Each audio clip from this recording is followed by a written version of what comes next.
Birinci байлық, денсаулық екенін бардығыз біліп сезіп тұрабыз да.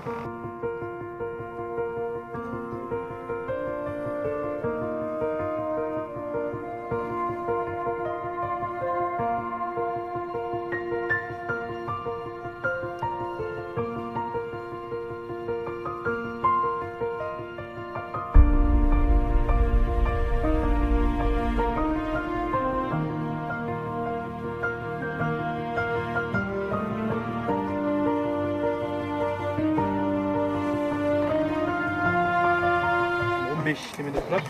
Специальный фартук, специальный бахилалар бойынша бізде азыр бөлімде жағынан неме болып жатады. Шоға специальный бахилалар келген. Одан сырттары многоразовый маска. Многоразовый маска бір күнде иштете берсе болады. Қайда иштеткенше тоже многоразовый. Азыркысы шаардағы бардығы немелерге жаштардың атынан кинотуймалар немесінен әрекет қылып, шу неме болып, как раз ең самый первый необходимость бойынша ең бірінші керектүү немелерді алып бардығыз мына күнде birinci байлық, денсаулық екенін бардығыз біліп сезіп тұрабыз да. Жаш баладан чоң кишиге чейин бардығыз мына дүйнө жүзүнүн эли билдик да. Денсаулыктан башка эчтеке керек эмес экенин бардыгы заманы. Ушундай элибиз кыйналып, мындай ушу илдет менен күрөшүп турган мезгилде ушундай жигиттерибиз биздин Кыргызстандын чукур эмес экен. Мамлекет тарабынан да бир топ канча деген элибизге болгон камкордуктар болуп атат да. Бүгүнкү күндө канча деген мамлекет тарабынан жардамдар болуп атат. Бирок ушундай мезгилде биздин баягы деринде бар балдарыбыз үйүнө жөн отурбастан колунан келген жардамдарды кылып атышат да. Анын ичинде ушул мына мекенин кыймылын балдары дагы көп жардамдарды кылып атышат. Алгачкы күндөрдөн баштап ундарды берип атат, тамак аш, азык-түлүктөн жардам берип атат. Мына ушул маска тиккен компанияларга мына ушу серияларын ачып чыгып, акчалай жардамдарын берип атышат. Мына биз жакында кайрылган элек эмне жардам дегенден эми бардыгы жетиштүү Кудайга шүгүр. Бүгүнкү күндө бизге эң абадай керек болуп аткан ушу медиктерди сакташыбыз керек, врачтарды сакташыбыз керек. Ушуларга болгон мындай защитный кийимдер болсо жакшы болот эле деп сурансак, мына азыркы полистин жетекчиси айткандай, өздөрүнүн каражатынан мына башка чет мамлекеттен ушундай көп жолку кие турган защитный кийимдерди мына баасы 600 000 сомдук, 103,6 мың сомдон алып келип берип атат. Мындай 10 000 дана маска, мындан сырткары мына бүгүнкү күндө элдин калың катмары менен түздөн-түз иштеп аткан ушул укук коргоо органдары мына канча деген шаардын милициялары түнү күнү элибиздин коопсуздугу үчүн мына калаада иштеп атат. Алардын ден соолугу менен мына чынын айтыш керек, бүгүнкү күндө мамлекеттер күрөшүп атат, бирок ошолордун коопсуздугуна карашыбыз керек болуп атат. Буларды ар бир ушу ишке жумушка чыгып, кая үйүнө кетип атканда ушу милицияларыбызды дагы, коргоо кызматкерлерибиз дагы дезинфекциялап, алардын дагы ден соолугун карашыбыз керек болуп атат. Бүгүн мына азыр бизге жакшы кабар айтып келди. Ушу шаардык ички иштер башкармалыгына мына дезинфекциялоочу баягы туннел деп коет, ошо туннелга коюп берип атат экен да. Мына жакын арада шаардын дагы башка бөлүктөрүнө дагы жерлерине дагы алып келип коюп беребиз, медиктер үчүн дагы алып келип беребиз деп атат. Мен эмне дейм ушул? Жакшыны жакшы деп билишибиз керек. Жакшылык кылган адамга элдин атынан бул биздин түздөн-түз милдетибиз. Эң негизи Кудай билиш керек, кылган жакшылыкты, бирок пенде үчүн, эл үчүн дагы айтып коюш керек. Мына мен ушу мекенин кыймылынын балдарына, жетекчилерине, шаардын элинин атынан, шаардык мэриянын атынан, өзүмдүн атынан чоң ыраазычылык билдирем. Иштеринде ийгилик болсун, дайым колдосун, ушу жакшы тилек максаттары дайым ишке ашып, үй-бүлөлөрү менен тынч болуп, ушу элге дайыма кызмат кылганга жеткизсин да Кудай. Анан мен мүмкүнчүлүктөн пайдаланып жалпы элибизге дагы кайрылам. Мына ушул карантинде өзгөчө абалды туура түшүнүү менен саламат сактоо кызматкерлери, укук коргоо органдары биз койгон талаптарды аткарып, туура түшүнүү менен ушул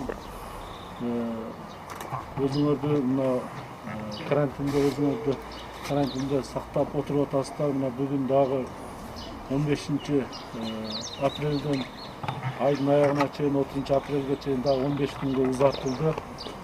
Biz Kuday buyursa bolğon hareketibizdi hurmattуу prezidentimiz başında turup жасап атабыз.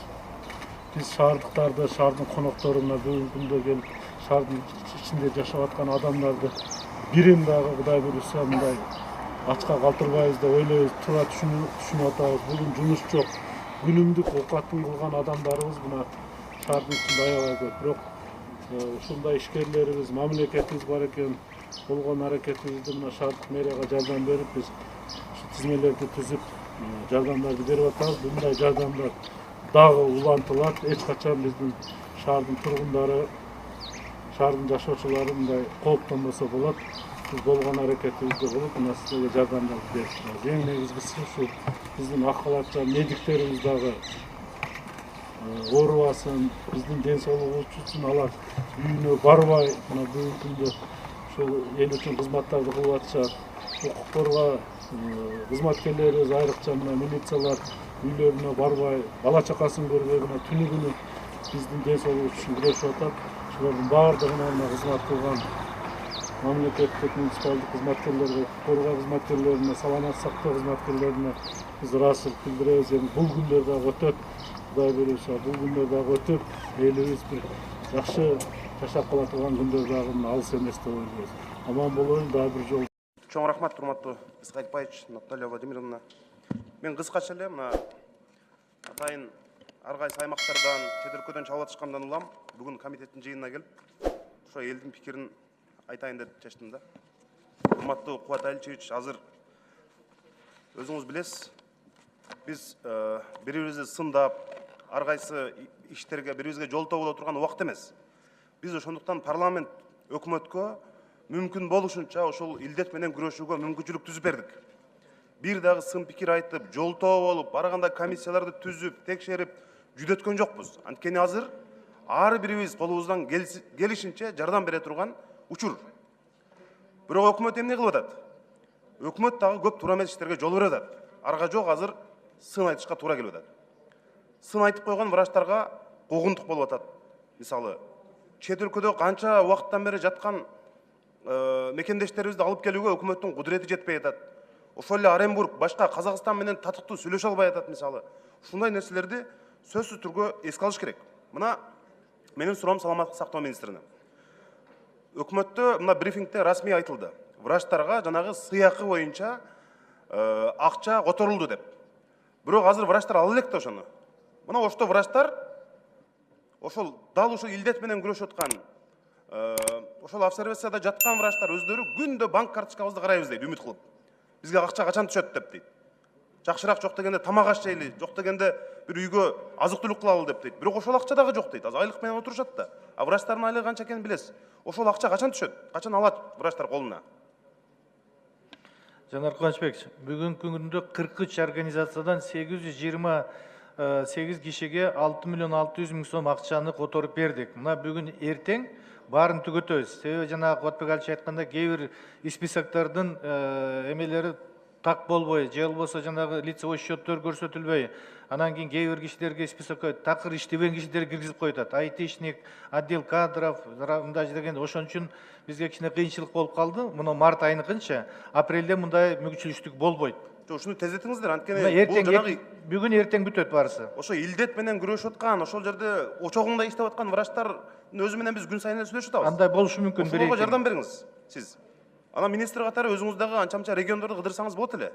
Ошол врачтар менен түзмө-түз сүйлөшүп, көрүшүп, алардын проблемасын угуп, анан сиз мына жаныңызда турган ГКМБдан, прокуратура алардан коркпоңуз. Сиз алардын врачтарды сиз коргошуңуз керек. Кечегиндей өзү бир 4 миң сом, 5 миң сомго иштеген врачтар маска сапатсыз деп койсо кечирим суратып атат. Ошондой нерсеге сиз жол бербешиңиз керек. Мен министр болгондо мисалы органдар менен сүйлөшөт элем. Ар бир врачты коргойт элем. Сиз ага жол бербешиңиз керек сиз дагы. Экинчиден мына областтык ооруканада Оштогу жанагы өздөрүнүн жатаканасы бар. Ушуну бир эске алып койсоңуз, ошол жерде квартплата төлөп жашашат врачтар. Азыр ошолорду дагы квартплатаңарды бергиле деп күн сайын мындай такалап атыптыр да. Ошону дагы эске алып, мындай кырдаалда ага жол бербеш керек. Бул биринчиден. Экинчиден азыр Абдувахап Мамадырасов суроо берди. Кубат Аличевич, мына депутаттардын дээрлик 80%-на жанагы Новосибирскте отелдерде жаткан, Туркияда жаткан, Дубайда жаткан мекендештерибиз кайрылып ыйлап атышат да. Кары картаңы бар. Мен сиз деле аларды ойлойсуз, мен деле түшүнүп атам. Бирок эмнегедир өкмөт ушул маселеде бир аз мындай кайдыгер мамиле жасап аткандай сезилип атат да. Анткени ошол убакта учактары бар эле, аэропорттон уруксат берсеңер, азыр Кыргызстанда ишкерлер чыгып атпайбы? Керек болсо мен общежитиям ошолорго берейин жатаканамы деп. Ысык көлдө чыгып атат. Ошону азыр суроо болду, силер жооп, биз бунун үстүндө иштеп атабыз деп койдуңар да. Мына Тышкы иштер министрлиги. 11 апрелде учак жөнөтөбүз дедиңер, алар үмүт менен күтүп атышты, дагы болбой калды. Эми биз экономиканын өзөгүн ошол мигранттардан келген акча түзөт, турмушубузду ошолор оңдоп атат деп атабыз, бирок мындай ушундайга келгенде биз аларды таштап койгонубуз таптакыр туура болбой калат. Адамгерчиликке да жатпайт. Азыр алар кыргыз өкмөтү, ишенгени кыргыз өкмөтү. Башка эмне кылат? Ошон үчүн мүмкүн болушунча чукул арада сүйлөшүү жүргүзүп, ушул 20 апрелге чейин бир алып келүүнүн жолун карайлы. Мына эл деле акча чогултуп атат, башка кылып атат. Ошону бир эске алып койсоңуз, Кубат Алчевич, өзүңүз ушуну бир көзөмөлгө алып келүүнү бир карасаңыз. Макул. Рахмат. Акыркы маселе, менде бир суроо пайда болуп атат да, мына дүйнөдө нефть менен газдын баасы түштү, мунайдын баасы. Бүт дүйнөдө. Эмне үчүн Кыргызстанда газдын баасын кымбаттатуу чечимин кабыл алдыңар? Бүт дүйнөдө түшүп атса, бизде да арзандашып келгиле, тескерисинче. Азыр газдын баасы өстү го.